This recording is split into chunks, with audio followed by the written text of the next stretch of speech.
5월 6일 화요일 하나님 말씀 민수기 20장 1절부터 13절입니다. 함께 교독하겠습니다. 첫째 달에 이스라엘 자손 곧 온 회중이 신광야에 이르러 백성이 가데스에 머물더니 미리암이 거기서 죽음에 거기서 장사되니라. 회중이 무리 없으므로 모세와 아론에게로 모여드니라. 백성이 모세와 다투어 말하여 이르되 우리 형제들이 여호와 앞에서 죽을 때 우리도 죽었더라면 좋을 뻔하였도다. 너희가 어찌하여 여호와의 회중을 이 광야로 인도하여 우리와 우리 짐승이 다 여기서 죽게 하느냐? 너희가 어찌하여 우리를 애굽에서 나오게 하여 이 나쁜 곳으로 인도하였느냐? 이곳에는 파종할 곳이 없고 무화과도 없고 포도도 없고 석류도 없고 마실 물도 없도다. 모세와 아론이 회중 앞을 떠나 회막문에 이르러 엎드리매 여호와의 영광이 그들에게 나타나며 여호와께서 모세에게 말씀하여 이르시되 지팡이를 가지고 내 형 아론과 함께 회중을 모으고 그들의 목전에서 너희는 반석에게 명령하여 물을 내라 하라. 내가 그 반석에 물을 내게 하여 회중과 그들의 짐승에게 마시게 할지니라. 모세가 그 명령대로 여호와 앞에서 지팡이를 잡으니라. 모세와 아론이 회중을 그 반석 앞에 모으고 모세가 그들에게 이르되 반역한 너희여 들으라. 우리가 너희를 위하여 이 반석에서 물을 내려 하고 모세가 그의 손을 들어 그의 지팡이로 반석을 2번 치니 물이 많이 솟아나오므로 회중과 그들의 짐승이 마시니라. 여호와께서 모세와 아론에게 이르시되 너희가 나를 믿지 아니하고 이스라엘 자손의 목전에서 내 거룩함을 나타내지 아니한 고로 너희는 이 회중을 내가 그들에게 준 땅으로 인도하여 드리지 못하리라 하시니라. 이스라엘 자손이 여호와와 다투었으므로 이를 무리바 무리라 하니라. 여호와께서 그들 중에서 그 거룩함을 나타내셨더라. 아멘. 이것은 하나님의 말씀입니다. 오늘 본문 20장은 이제 가데스바네아 정탐 사건 이후로 40년이 지나서 첫 번째 40년째가 되는 첫 번째 달 그때 있었던 이야기가 이제 오늘 본문에 등장을 하죠. 출애굽 이후에 40년이 이제 되어 갔기 때문에 이제는 가나안으로 다시 들어갈 준비를 하고 있고, 그리고 출애굽 1세대는 거의 다 이제 죽은 상태. 남은 사람들이 얼마 없는 상태이죠. 오늘 본문의 모세, 아론, 그리고 그 외에 일부가 정도 남아있는 상황이었던 것 같아요. 이 사람들이 그들이 실수하고 실패했었던 이제 원점에 다시 서는 곳으로 오늘 본문이 시작하는데요. 몇 가지만 좀 같이 보겠습니다. 먼저 1절 말씀 같이 보겠습니다. 1절 시작. 첫째 달에 이스라엘 자손 곧 온 회중이 신광야에 이르러 백성이 가데스에 머물더니 미리암이 거기서 죽음에 거기서 장사되니라. 40년 전에 가데스에 왔을 때 불신앙 불순종으로 40년간 광야 생활을 하게 됐죠. 마치고 나서 다시 그 자리에 선 거예요. 그러니까 다시 원점에 선 거죠. 여기서 다시 실수하고 다시 실패하면 안 되죠. 왜냐하면 실수하고 실패했던 출애굽 1세대를 40년간 출애굽 2세대가 다 봤잖아요. 그러니까 이 출애굽 2세대는 마음 먹기를 다시 실수하지 않고 다시 실패하지 않고, 그래서 불순종이 아니라 순종으로, 불신앙이 아니라 믿음으로 하나님께 나아가리라, 이렇게 작정하고 준비를 한 사람들인 거예요. 그런데 오늘 본문을 보면 그렇지가 않아요. 2절, 3절 같이 읽읍시다. 시작. 회중이 물이 없으므로 모세와 아론에게로 모여드니라. 백성이 모세와 다투어 말하여 이르되 우리 형제들이 여호와 앞에서 죽을 때 우리도 죽었더라면 좋을 뻔하였도다. 4절도 읽읍시다. 너희가 어찌하여 여호와의 회중을 이 광야로 인도하여 우리와 우리 짐승이 다 여기서 죽게 하느냐. 다시 모세와 아론에게 원망하죠. 물이 없으므로. 그러니까 그들의 부모 세대와 별로 다르지 않은 것 같아요. 40년간 우리는 저렇게 되지 말아야 돼라는 교훈을 받았죠. 그런데 그 원점에 서니까 다른 게 없어요. 똑같죠. 그들의 부모의 모습이 그대로 그들의 자녀들의 모습에게 학습되어 있죠. 생각을 해보면 인간은 하나님이 지으신 피조세계의 창조물 중에 학습 능력은 타의 추종을 불허하는 1등이죠. 가장 잘 배워요. 그리고 가장 탁월하게 창조적으로 뭔가를 하죠. 그런데 오늘 본문이 보여주는 게 뭐냐 하면 이 원망과 불평을 통해서 불순종과 불신앙을 통해서 어떻게 되는지 봤잖아요. 근데 아직도 이것에 대해서는 학습이 안 돼 있어요.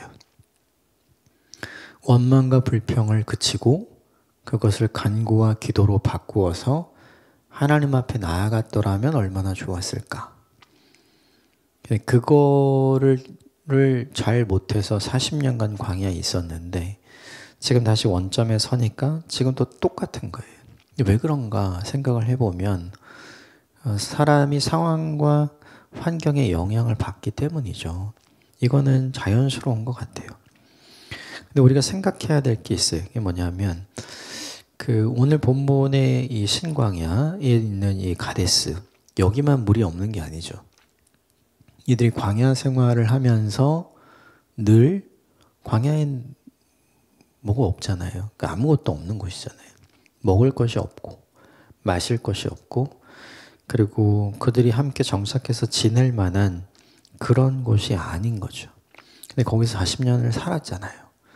어떻게 살았는가를 생각을 해보면 먹을 것은 없었지만 하나님이 만나를 주셨어요. 마실 것이 없었지만 엘림처럼 오아시스로 인도하시거나 혹은 와디처럼 물을 주셔서 하나님께서 물을 먹게 하셨죠. 광야의 낯은 정말 뜨겁거든요. 근데 그 낯의 뜨거움을 피하게 하시기 위해 하나님은 구름 기둥을 보내주셔서 늘 그들을 뜨거운 햇빛으로 타는 온도로부터 그들을 보호해 주셨고 상대적으로 밤은 춥잖아요. 광야이기 때문에 태울 게 없잖아요. 그러니까 하나님이 저녁에는 상대적으로 낮은 온도에 있는 사람들을 지켜주시기 위해 불기둥으로 그들과 함께 하셨죠. 그러니까 생각을 해보면 광야의 인생은 비록 불순종과 불신앙 때문에 가게 된 사실은 징계의 길, 심판의 길이라고 볼 수 있겠죠. 하지만 그 속에 하나님의 긍휼과 하나님의 사랑이 없었느냐? 그렇지 않죠. 하나님의 보호하심도 있고 하나님의 인도하심도 있고 하나님의 공급하심도 늘 있었어요. 날마다 그들의 삶 가운데 기적이 있었죠. 그걸 보면서 사람들이 충분히 변화될 수 있었거든요. 그리고 그들 스스로도 자신들은 변화되었다고 생각을 했겠죠. 그런데 다시 원점 가데스에 가니까 그들은 다시 변질된 거죠.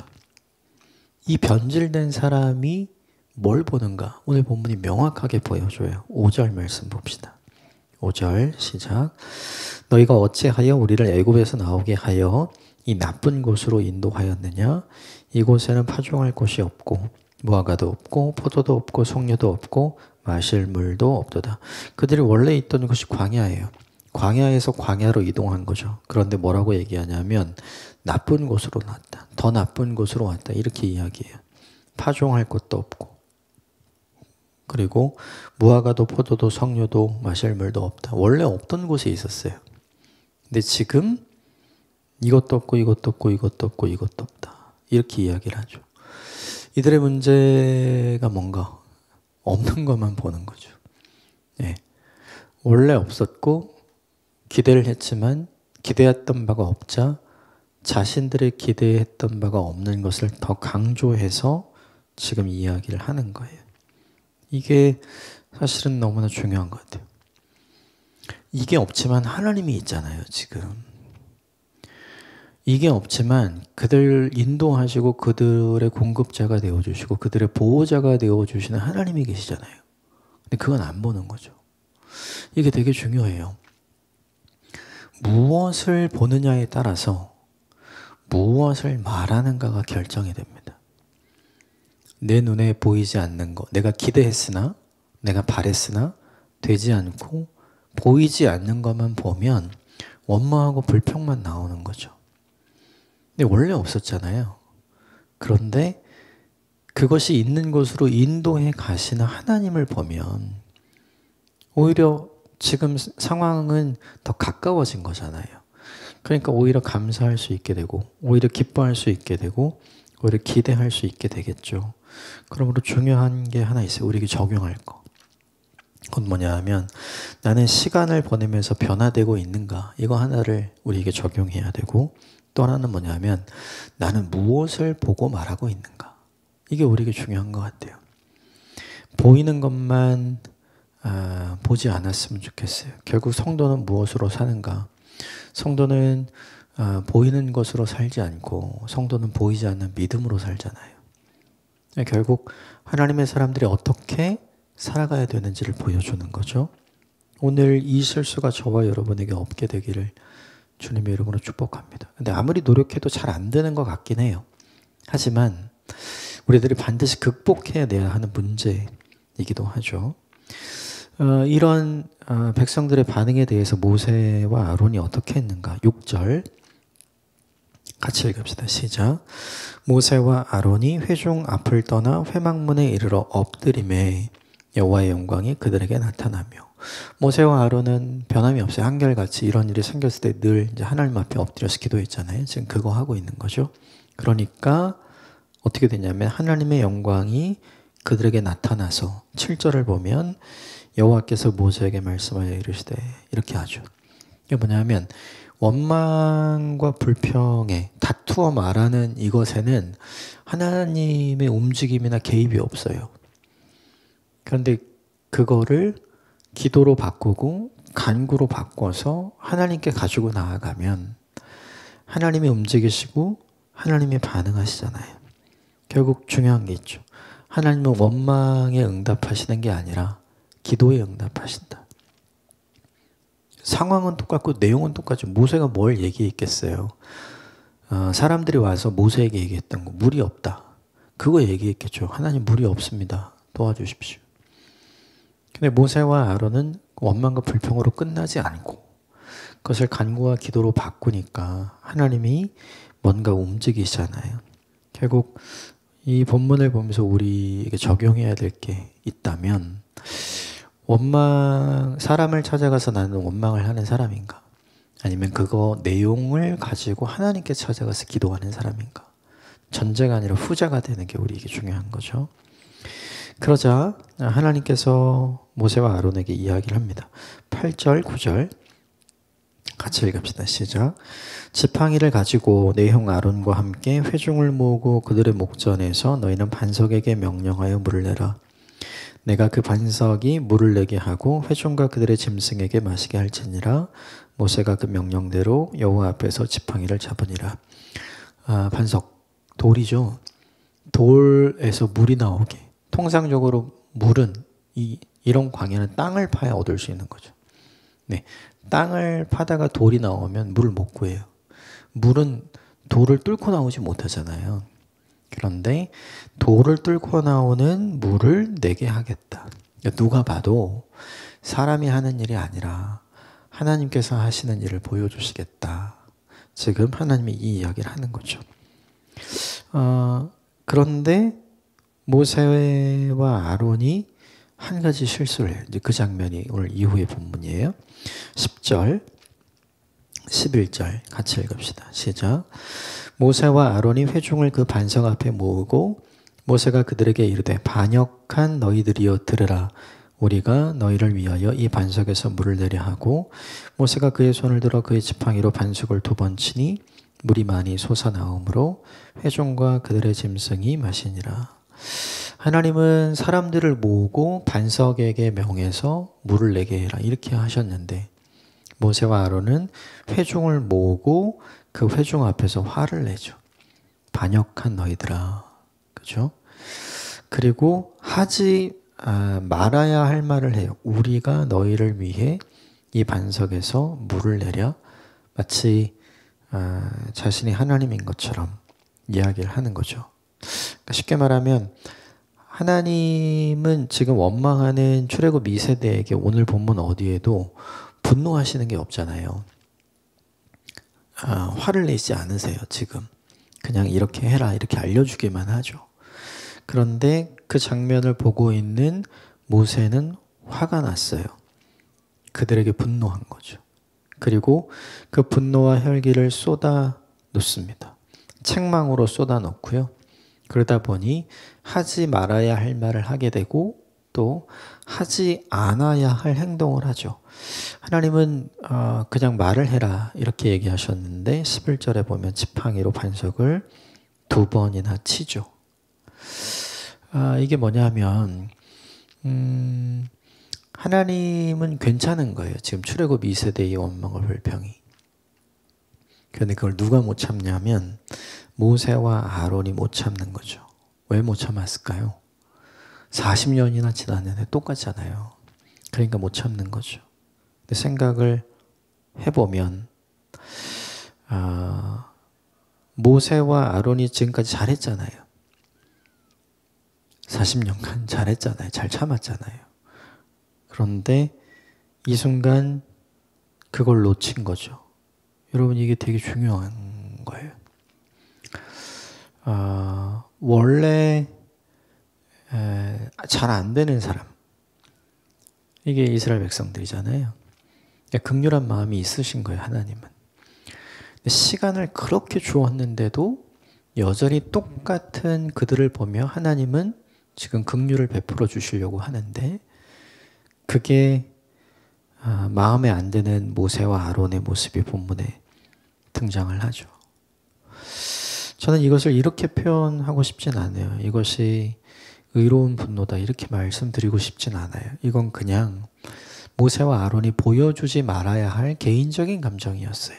개인적인 분노였죠. 하나님의 은혜가 사람의 감정과 사람의 혈기와 사람의 분노를 통해서 임할 수 없죠. 근데 지금 모세는 지금 뭐 하고 있냐면 그걸 하고 있는 거죠. 이거에 대해서 하나님께서 모세와 아론을 책망하십니다. 12절 중요합니다. 같이 읽겠습니다. 시작. 여호와께서 모세와 아론에게 이르시되 너희가 나를 믿지 아니하고 이스라엘 자손의 목전에서 내 거룩함을 나타내지 아니한 고로 너희는 이 회중을 내가 그들에게 준 땅으로 인도하여 드리지 못하리라 하시니라. 하나님은 어쩌면 이 일을 통해서 누가 너희를 책임지고 누가 너희를 먹이는 사람인지를 분명하게 다시 한번 재확인시켜 주려 하셨던 것 같아요. 그래서 뭔가 부족한 게 있을 때, 뭔가 힘든 게 있을 때 원망과 불평하지 말고 하나님께 기도했을 때 하나님께서 어떻게 응답하시는지 출애굽 2세대에게 다시 처음부터 가르쳐 주시기를 원하셨던 것 같아요. 그런데 그걸 누가 캐치하지 못했냐면 가장 옆에 있었던 하나님의 마음을 가장 잘 아는 모세와 아론이 캐치하지 못한 거죠. 결론은 뭐예요? 들어가지 못해요. 이 사람들 가나안에서 이제 제외되는 거죠. 그것보다 더 중요한 건 뭐냐 하면 너희가 나를 믿지 아니하였고 너희가 내 거룩함을 나타내지 아니하였다. 너희가 내가 드러나는데 방해가 되었다. 이렇게 말씀하시는 거죠. 그러니까 모세의 입장과 아론의 입장에서 보면 충분히 여전히 변함이 없는, 여전히 변질된 이스라엘 백성들을 보고 이렇게 화낼 만하다, 분노할 만하다, 이렇게 신경질이 날 만하다 생각할 수 있어요. 그런데 거기서 하나를 더 생각해야 되는 거죠. 하나님이 괜찮은데 지금 모세가 아론이 성내고 화내는 거거든요. 근데 이런 게 우리도 되게 많은 것 같아요.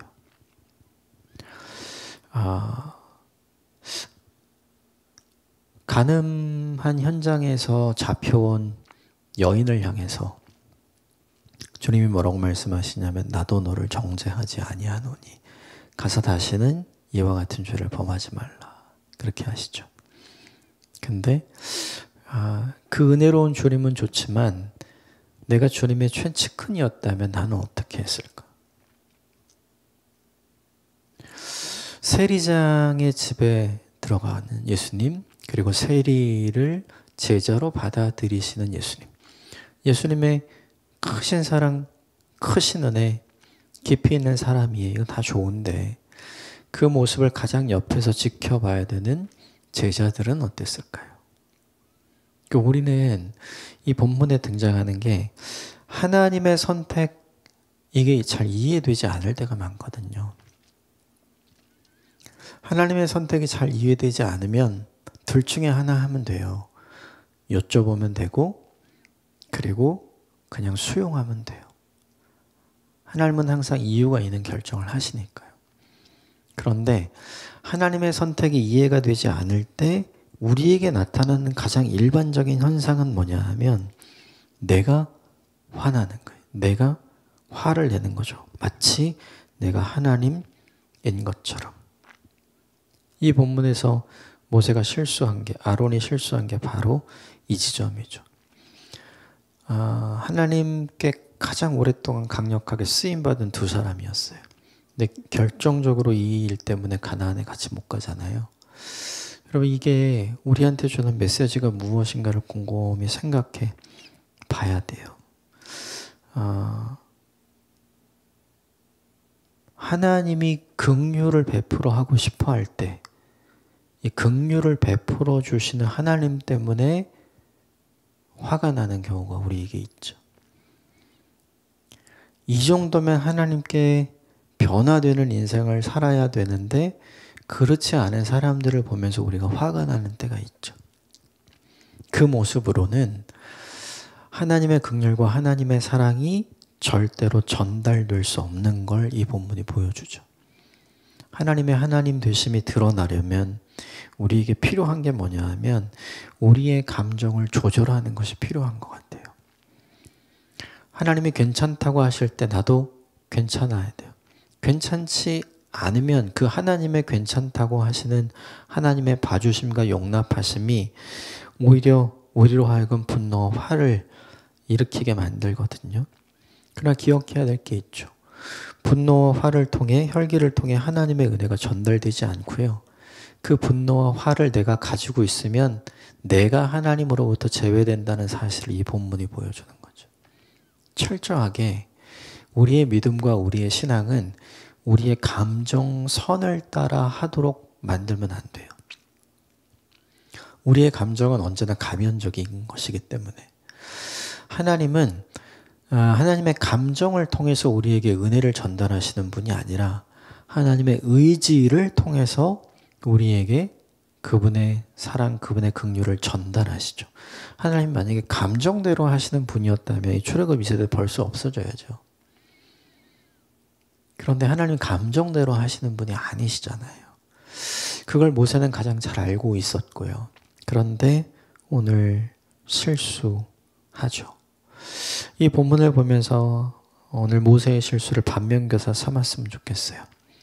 우리의 분노, 우리의 혈기, 이것이 하나님의 은혜의 통로가 결코 될 수 없다. 하나님이 괜찮다고 하는 것을 나도 괜찮게 여겨야 돼요. 이게 너무 중요하죠. 그렇지 않으면 오늘 모세와 아론과 같은 실수를 하게 되는 거죠. 결국 누가 하나님 앞에 쓰임받는가? 하나님의 마음을 가진 사람, 하나님의 생각을 가진 사람, 하나님의 의도를 알아채는 사람, 그 사람이 하나님 앞에 사랑의 통로로 그리고 긍휼의 메신저로 쓰임받게 되는 것 같아요. 저와 여러분이 이 일에 쓰임받는 하나님의 사람이 되시기를 주님의 이름으로 축복합니다. 함께 기도하겠습니다.